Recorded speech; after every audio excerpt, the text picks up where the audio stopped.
Assalamualaikum warahmatullahi wabarakatuh. Kami dari kelompok 2 akan mempresentasikan hasil diskusi kelompok kami dengan judul Manajemen Mitigasi Bencana Tsunami di Kota Palu.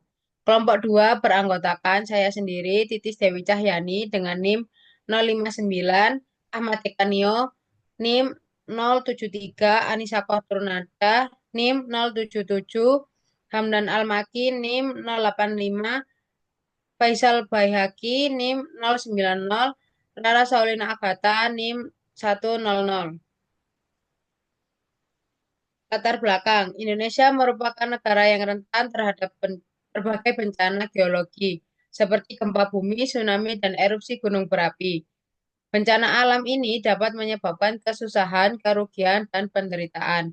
Berdasarkan Undang-Undang Dasar 1945, negara bertanggung jawab untuk melindungi kehidupan dan penghidupan masyarakat dari bencana. Penanggulangan bencana menjadi penting karena Indonesia sering menghadapi bencana alam yang berisiko tinggi, menjadikannya sebagai supermarket bencana. Kota Palu yang terletak di Sulawesi Tengah merupakan daerah rawan gempa karena adanya sesar Palu Koro yang memanjang sepanjang 500 km. Pada 28 September 2018, gempa bumi berkekuatan 7,5 magnitudo memicu tsunami besar yang melanda Teluk Palu, menyebabkan kerusakan hebat dan likuifaksi. Bencana ini mengakibatkan 2.256 orang meninggal dunia dan kerusakan infrastruktur yang sangat besar, dengan kerugian mencapai 13,82 triliun rupiah. Melihat tingginya kerugian dan korban, penting untuk mengkaji manajemen bencana di Indonesia. Manajemen bencana meliputi tahap mitigasi untuk mengurangi dampak buruk, kesiapsiagaan untuk merencanakan tindakan darurat, dan respon saat bencana terjadi untuk menyelamatkan jiwa serta melindungi harta benda.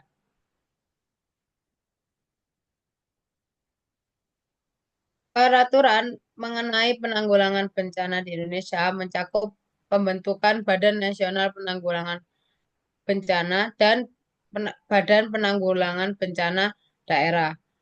Di Pantai Pangandaran, mitigasi bencana tsunami dilakukan dengan cara struktural, seperti penanaman mangrove dan pembangunan jalur evakuasi, serta non-struktural seperti penyuluhan kepada masyarakat dan latihan bencana. Penelitian ini menyoroti pentingnya manajemen bencana yang komprehensif dengan mengambil contoh program mitigasi di Pangandaran yang melibatkan berbagai kelompok masyarakat. Program ini menunjukkan bagaimana pendekatan yang tepat dapat membantu mengurangi resiko dan dampak bencana.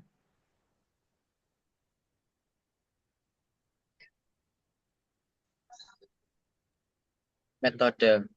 Pada penelitian kali ini menggunakan metode kualitatif dengan pendekatan fenomenologi yang diterapkan dengan proses menganalisis konsep dan wacana serta fakta otentik yang ada di lapangan. Menurut Hadi, pendekatan fenomenologi dalam penelitian berusaha memahami pengalaman subjektif individu terhadap suatu fenomena dengan menggambarkannya secara mendalam tanpa bias atau asumsi awal. Dalam studi mitigasi bencana, pendekatan ini tidak hanya meneliti pengalaman masyarakat, tetapi juga mencakup gambaran umum lokasi dan kerentanannya terhadap bencana.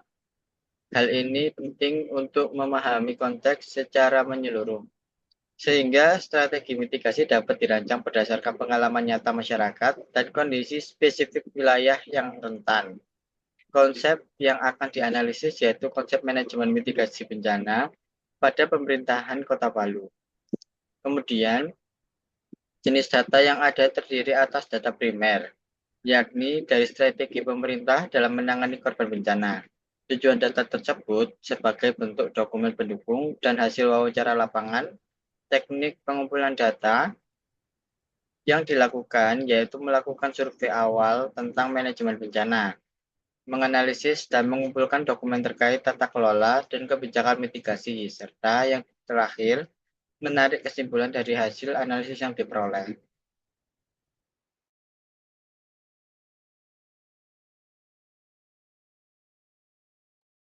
Selanjutnya adalah hasil penelitian. Yang pertama adalah gambaran umum lokasi. Kota Palu terletak memanjang dari timur ke barat di sebelah utara garis khatulistiwa dalam koordinat 0,35 sampai 1,20 LU dan 120 sampai 122,90 BT. Luas wilayahnya 395,06 km persegi dan terletak di Teluk Palu dengan dikelilingi pegunungan. Kota Palu terletak pada ketinggian 0 sampai 2.500 meter dari permukaan laut dengan keadaan topografis datar hingga pegunungan.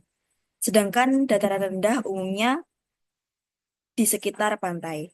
Kota Palu terdiri dari 8 kecamatan dan 46 kelurahan dengan luas wilayah 395,06 km persegi dan juga penduduk sebesar 363.867 jiwa dengan sebaran penduduk 921 jiwa per kilometer persegi.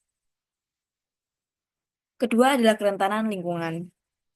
Kota Palu yang terletak di Sulawesi Tengah merupakan daerah rawan tsunami karena posisinya yang berada di sepanjang sesar Palu Karo. Sesar aktif yang memanjang sekitar 240 km. Beberapa kelurahan di Kota Palu seperti Ujuna, Talise, dan Pantolaan merupakan memiliki tingkat kerentanan tinggi terhadap tsunami. Sesar Palu Korot bergerak dengan kecepatan 25 sampai 30 mm per tahun, sehingga penting untuk melakukan mitigasi bencana yang tepat. Pendekatan fenomenologi dapat membantu memahami persepsi masyarakat terhadap ancaman tsunami yang berguna untuk merancang strategi mitigasi yang lebih efektif dan sesuai dengan kondisi lokal. Next. Kerentanan lingkungan, pendekatan fenomenologi dapat membantu memahami persepsi masyarakat terhadap adanya ancaman tsunami yang berguna untuk merancang strategi mitigasi lebih efektif dan sesuai dengan kondisi lokal. Beberapa langkah penting dalam penanggulangan bencana tsunami di Palu adalah peta kerentanan. Menyusun peta kerentanan tsunami yang memperhitungkan faktor geografis, sosial, dan ekonomi untuk meminimalkan risiko. Infrastruktur tahan bencana, membangun bangunan tahan gempa dan tsunami, serta memperkuat sistem peringatan dini. Edukasi masyarakat, meningkatkan kesadaran masyarakat tentang bahaya tsunami dan melibatkan mereka dalam pelatihan evakuasi. Pemulihan lingkungan, melakukan restorasi lingkungan seperti reboisasi untuk mengurangi kerentanan terhadap tsunami. Selain itu, pemahaman mengenai rute evakuasi juga sangat penting. Rute yang berisiko tinggi harus dijaga agar tetap aman untuk evakuasi, dan wilayah pesisir yang mengandung pasir atau lumpur cenderung lebih berisiko terhadap tsunami. Dengan langkah-langkah mitigasi ini, Kota Palu dapat meningkatkan ketahanan dan kesiapsiagaan terhadap ancaman tsunami di masa depan. Next. Pembahasan penelitian.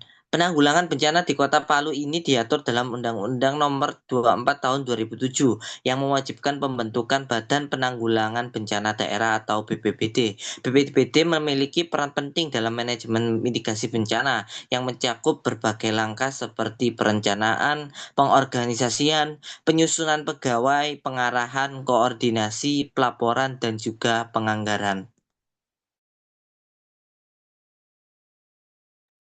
Selanjutnya yaitu pembahasan penelitian yang kedua. Berikut adalah ringkasan langkah-langkah yang dilakukan oleh BPBD Kota Palu. Yang pertama yaitu ada perencanaan mitigasi bencana mengacu pada RPJMD atau Rencana Pembangunan Jangka Menengah Daerah yang meliputi pelatihan pembentukan kelurahan tangguh bencana, pemasangan rambu evakuasi, dan titik kumpul. Namun pelaksanaannya terbatas oleh anggaran. Sistem peringatan dini juga masih terkendala karena keterbatasan dana dan perangkat seperti sensor gempa yang mahal. Yang kedua yaitu pengorganisasian. BPBD Kota Palu bekerja sama dengan berbagai organisasi pemerintah daerah atau OPD dan instansi terkait untuk menangani bencana. BPBD bertugas sebagai koordinator dalam penanggulangan bencana, sedangkan OPD terkait menangani aspek teknis. Yang ketiga yaitu penyusunan pegawai. BPBD Kota Palu sudah menyusun pegawai sesuai dengan tugas pokok dan fungsi, serta memberikan pelatihan kepada relawan di Kelurahan Tangguh Bencana. Namun jumlah pegawai yang terbatas hanya 33 orang menjadi kendala dalam pelaksanaannya. Yang keempat yaitu pengarahan komando di BPBD. Mengikuti keputusan Presiden dengan kepala pelaksana BPBD berada di eselon 2B, koordinasi dan pengarahan dilakukan dengan melibatkan pihak-pihak terkait dalam peringatan dini bencana. Yang nomor 5 yaitu koordinasi.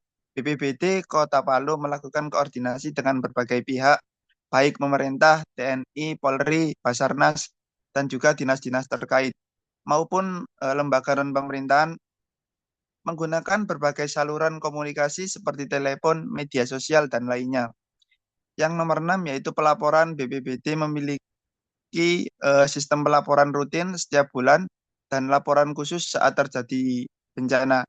Sistem pelaporan juga dilakukan melalui Pusat Pengendalian Operasi atau Pusdalopas yang bekerja 24 jam. Yang terakhir yaitu penganggaran. Penganggaran dilakukan dengan mengusulkan rancangan tahunan ke tim anggaran pemerintah daerah atau TAPD dan dibahas di DPRD untuk disahkan menjadi APBD. Anggaran untuk program Desa Tangguh Bencana disesuaikan dengan kemampuan daerah. Dengan langkah-langkah tersebut, BPBD Kota Palu berusaha meningkatkan kesiapsiagaan dan mitigasi bencana meskipun terdapat kendala dalam hal anggaran dan sumber daya manusia. Next.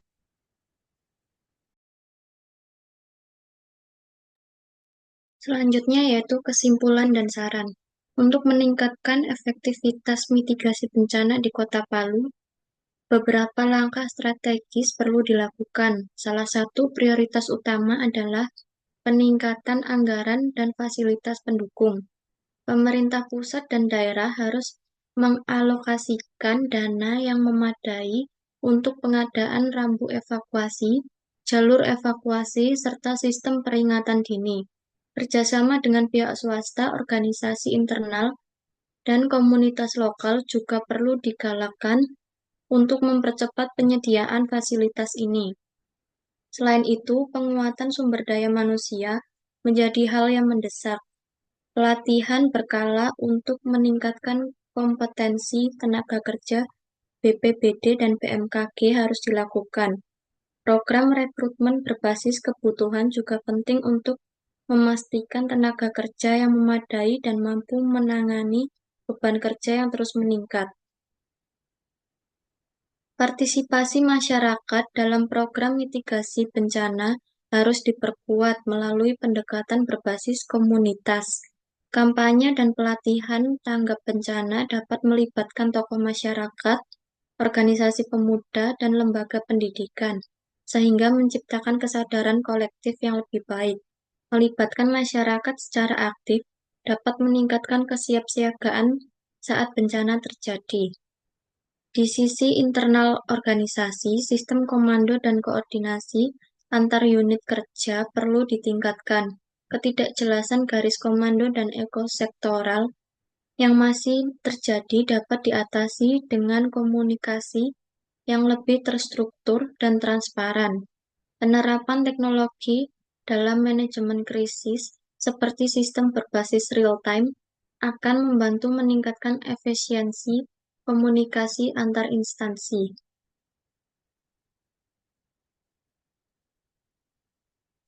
Sistem pelaporan kebencanaan juga harus dioptimalkan. Dengan memanfaatkan teknologi informasi, program pengumpulan dan analisis data dapat dipercepat. Implementasi aplikasi pelaporan khusus akan mempermudah koordinasi antara BPBD, BMKG, dan dinas terkait, sehingga data yang dihasilkan lebih akurat dan tepat waktu. Edukasi tentang mitigasi bencana perlu menjadi agenda utama. Sosialisasi kebijakan mitigasi tidak hanya dilakukan di tingkat internal, tetapi juga meluas ke masyarakat. Penyusunan modul pendidikan tentang mitigasi bencana yang diterapkan di sekolah dan komunitas dapat membantu menanam kesadaran sejak dini. Untuk memastikan program berjalan sesuai tujuan, evaluasi dan monitoring secara berkala sangat diperlukan. Tim evaluasi independen dapat membantu menilai keberhasilan program, sekaligus memberikan rekomendasi strategis untuk perbaikan di masa depan. Dengan implementasi langkah-langkah ini, Kota Palu dapat membangun sistem mitigasi bencana yang lebih tangguh dan terintegrasi, sehingga mampu mengurangi resiko bencana serta melindungi masyarakat secara optimal.